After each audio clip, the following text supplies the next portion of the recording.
Karimnagar DCP కార్యాలయంలో Korutla Congress party in charge Juvadi Narasingarao media సమావేశం ఏర్పాటు చేయడం జరిగింది. గత బీఆర్ఎస్ ప్రభుత్వం ఫోన్ ట్యాపింగ్ వ్యవహారానికి సంబంధించి మాజీ ఇంటెలిజెన్స్ ఐజీ రాధాకృష్ణరావు ఇచ్చిన వాగ్మూలంలో తన ఫోన్ను ట్యాపింగ్ చేయడం పట్ల జువాడి నరసింగరావు స్పందించారు. ఫోన్ ట్యాంపరింగ్ చేసి ఓడిస్తారని అసలు అనుకోలేదని అన్నారు.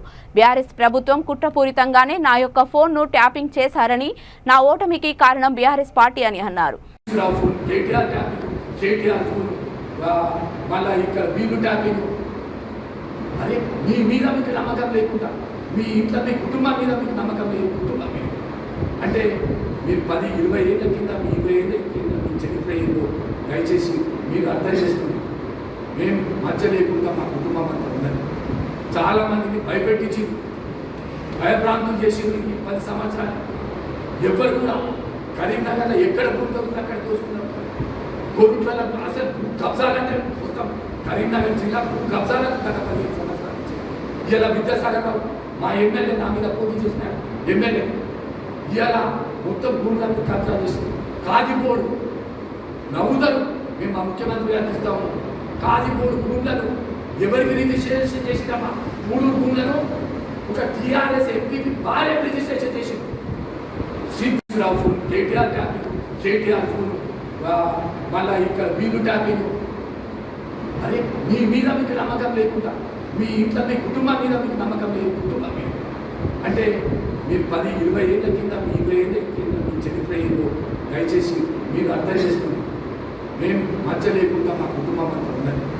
చాలామందిని భయపెట్టించి భయభ్రాంతులు చేసి 10 సంవత్సరాలు ఎవరు కూడా కరీంనగర్లో ఎక్కడ పుట్టుకుంటే అక్కడ చూసుకున్నారు.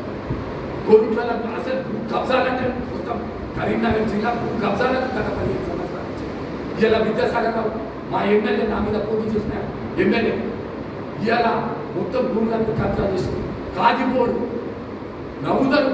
మేము మా ముఖ్యమంత్రి గారికి ఇస్తాము. కాదిపోడు భూములను ఎవరికి రిజిస్ట్రేషన్ చేసినామా? 3 భూములను ఒక టీఆర్ఎస్ ఎంపీకి భార్య రిజిస్ట్రేషన్ చేసి సిగ్గుండాలి.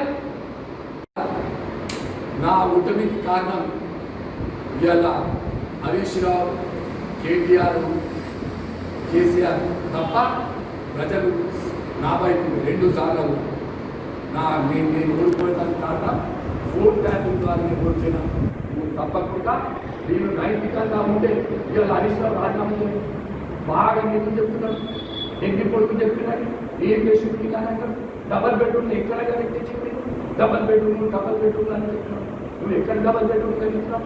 హైదరాబాద్లో ఎన్ని హామీలు ఇచ్చినావు? ఆరోగ్య శాఖ మంత్రిగా ఎంత అవినీతి చేసినావు? నీ అవినీతి బయట పెడతాను. నువ్వు ఎవరెవరి పేర్ల మీద, బెనామీ పేర్ల మీద నువ్వు భూములు రాపించినావు.